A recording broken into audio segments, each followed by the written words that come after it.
बच्चों, आज हम पढ़ेंगे उपसर्ग और प्रत्यय के बारे में।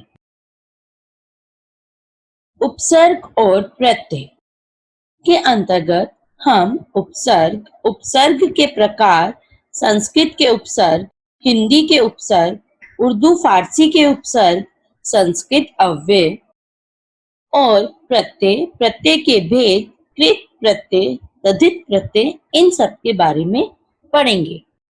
उपसर्ग जो शब्दांश किसी शब्द से पहले लगाकर नए शब्द का निर्माण करते हैं, वे शब्द उपसर्ग कहलाए जाते हैं। जैसे दुर जमा गुण, दुर्गुण, निर जमा बल, निर्बल, सु जमा पद, सुपद। ये वो शब्द हैं जो शब्दांश यानी कि शब्दों के अंश के किसी शब्द से पहले, गुण एक शब्द का अंश है, उससे पहले हमने दुर लगाया तो वो दुर्गुण बन गया, अर्थात एक उपसर्ग लगाया गया। इसी प्रकार उपसर्ग के प्रकार हैं संस्कृत के, हिंदी के, उर्दू फारसी, संस्कृत अव्यय यानी कि उपसर्गों के रूप में। पहले देखते हैं संस्कृत के उपसर्ग। अति, अति उपसर्ग लगाने से, अति मतलब अधिक, अति जमा अधिक, अत्यधिक, अति जमा रे, अतिरिक्त। स्व उपसर्ग, स्व जमा तंत्र, स्वतंत्र, स्व जमा राज, स्वराज। हिंदी के उपसर्ग। अध उपसर्ग, अध जमा खिला, अध खिला, अध जमा जल, अधजल। उन उपसर्ग, उन जमा सठ, उनसठ, उन जमा 30, 29। पर जमा उपसर्ग, पर जमा लोक, परलोक, पर जमा उपकार, परोपकार।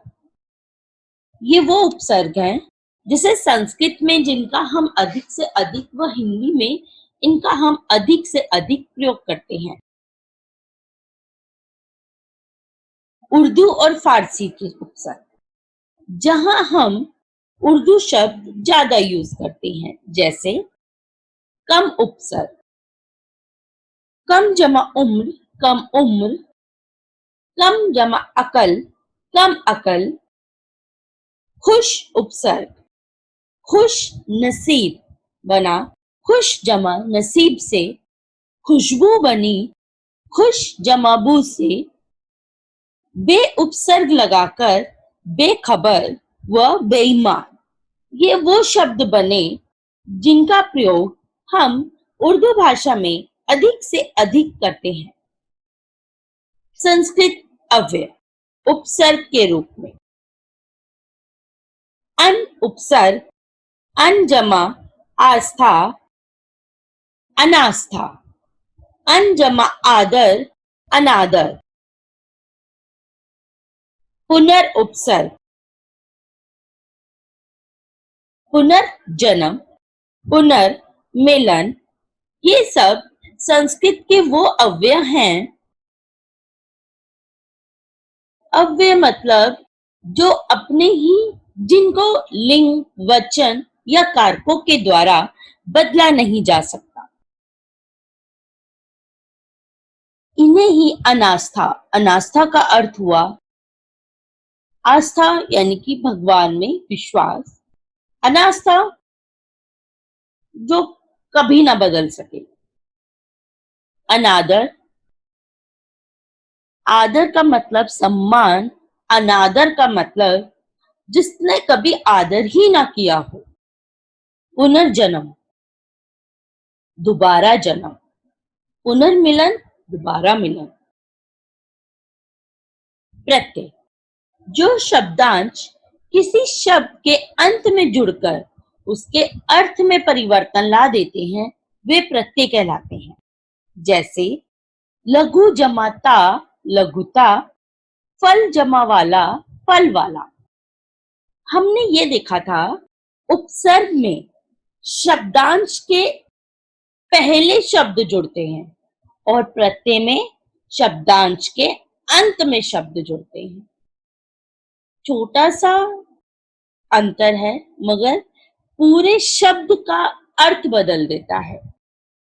उपसर्ग भी शब्दों के साथ जुड़कर अंतर ला देता है और प्रत्यय भी शब्दों के साथ जुड़कर अंतर ला देता है, परंतु उपसर्ग शब्दांश के पहले जुड़ता है अर्थात पूर्व जुड़ता है और प्रत्यय शब्दांश के अंत में जुड़ता है।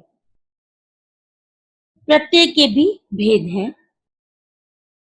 प्रत्यय के दो भेद हैं, कृत प्रत्यय, तद्धित प्रत्यय। पहले पढ़ते हैं कृत प्रत्यय। कृत प्रत्यय यानी कि जो क्रिया के साथ, जो कार्य हम करते हैं उसके साथ जो प्रत्यय लगाए जाते हैं उसे कृत प्रत्यय कहते हैं। उदाहरण जैसे लिख जमा आवट, थक जमा आन, बोल जमा ई। लिख मतलब लिखना, ये हमारा एक क्रिया है, एक कार्य है। तो जब हम उसके साथ आवट प्रत्यय लगाते हैं तो लिखावट बनता है। थक यानी कि थकना, इसके साथ हम आन प्रत्यय लगाते हैं तो बन जाता है थकान। इसी प्रकार बोली। तद्धित प्रत्यय, जो प्रत्यय संज्ञा, सर्वनाम, विशेषण या अव्यय के अंत में जुड़कर नए शब्दों का निर्माण करते हैं उन्हें तद्धित प्रत्यय कहते हैं। जैसे सुंदरता।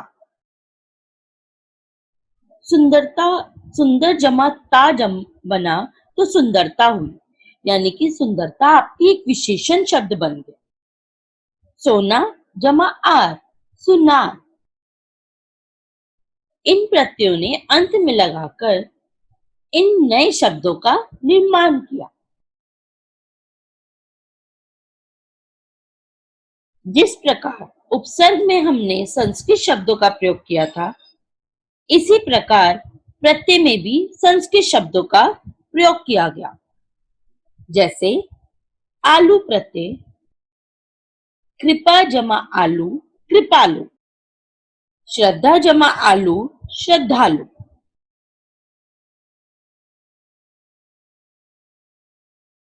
एक प्रत्यय, समाज जमा एक, सामाजिक। इतिहास जमा एक, ऐतिहासिक।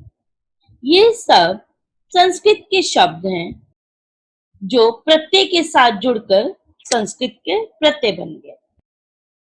आनंद जमा इत, आनंदित। अंक जमा इत, अंकित। जिस प्रकार संस्कृत के हैं उसी प्रकार हिंदी के भी हैं। जैसे लड़ जमा आई, लड़ाई। भला जमा आई, भलाई।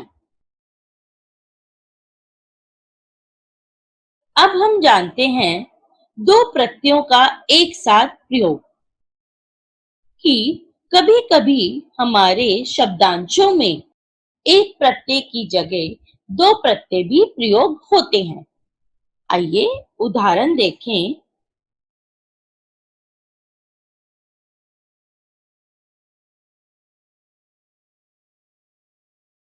शब्द प्रत्यय, प्रत्यय निर्मित शब्द। भारत जमा इय जमाता, भारतीयता। इतिहास जमा एक जमाता, ऐतिहासिकता। ये वो शब्दों का निर्माण हुआ जिनमें दो प्रत्यय एक साथ आए। दो उपसर्गों का भी इस प्रकार प्रयोग किया गया। जैसे अ जमा सम जमा यम, असंयम। जिस वक्त हम ये शब्द बोलते हैं हमने कभी सोचा भी नहीं होगा कि इन शब्दों का निर्माण किस प्रकार हुआ है।